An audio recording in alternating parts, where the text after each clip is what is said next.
കർദിനാൾമാരുടെ 12ാമത്തെ പൊതുയോഗം ഇന്ന് കാലത്ത് 9 മണി മുതൽ 12 മണി വരെയാണ് നടന്നത്.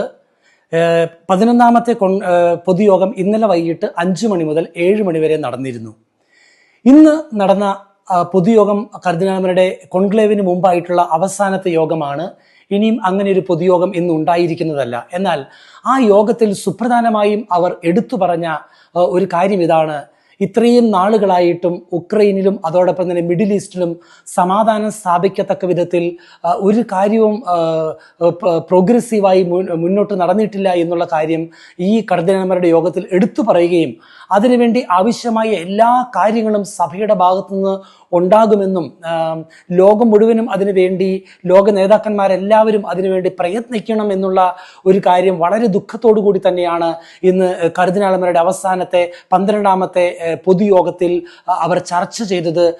മുഖ്യമായും അവർ എടുത്തു പറഞ്ഞ ഒരു കാര്യവും തന്നെ മറ്റ് വിവിധങ്ങളായ വിഷയങ്ങളെക്കുറിച്ചുള്ള ചർച്ചകൾ ഉണ്ടായെങ്കിൽ കൂടി ഈ ഒരു കാര്യത്തിന് അവർ വളരെയധികം പ്രാധാന്യം കൊടുത്തുകൊണ്ടാണ് സംസാരിച്ചത്.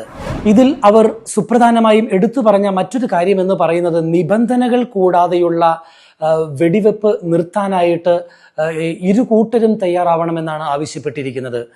നിബന്ധനകൾ കൂടാതെയുള്ള ഒരു സീസ് ഫയർ അല്ലെങ്കിൽ നിർത്തൽ തീർച്ചയായിട്ടും ആവശ്യമുണ്ട്. കാരണം നിഷ്കളങ്കരായ അനേകം മക്കളുടെ ജീവനാണ് ഈ നാളുകളിൽ പൊലിഞ്ഞുകൊണ്ടിരിക്കുന്നതെന്നും അതിനുവേണ്ടി എല്ലാ തയ്യാറെടുപ്പുകളും നടത്താൻ ലോക നേതാക്കന്മാർ തയ്യാറാകണമെന്നും പ്രത്യേകമായി ഈ യോഗം ആവശ്യപ്പെട്ടിരിക്കുകയാണ്. മറ്റൊരു കാര്യം, ഇന്ന് മെയ് 6-ാം തീയതി കോൺക്ലേവിന് ഒരുക്കമായി അതിനു മുമ്പായിട്ട് വത്തിക്കാൻ കോൺക്ലേവിൽ പങ്കെടുക്കുന്ന കോൺക്ലേവുമായി ബന്ധപ്പെട്ട് പ്രവർത്തിക്കുന്ന എല്ലാ ഒഫീഷ്യൽസിന്റെയും സത്യപ്രതിജ്ഞ ചടങ്ങ് നടന്നു എന്നുള്ളതാണ്.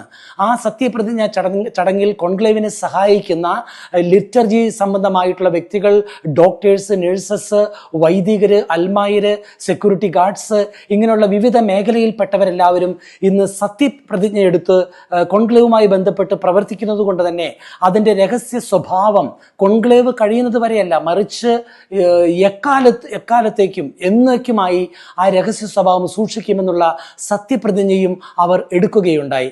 ഏതായിരുന്നാലും കോൺക്ലേവിന് മുമ്പായി നടന്ന കർദിനാൾമാരുടെ പൊതുയോഗം ഇന്നത്തോടുകൂടി അവസാനിച്ചിരിക്കുകയാണ്. ഇന്ന് നടന്നത് 12ാമത്തെ പൊതുയോഗമായിരുന്നു.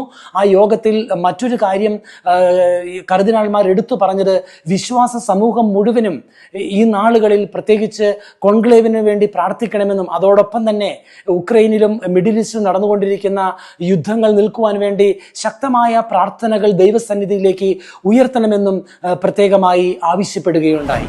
ഗുഡ്നസ് ടെലിവിഷന് വേണ്ടി വത്തിക്കാനിൽ നിന്നും ഫാദർ ജോബി പോൾ.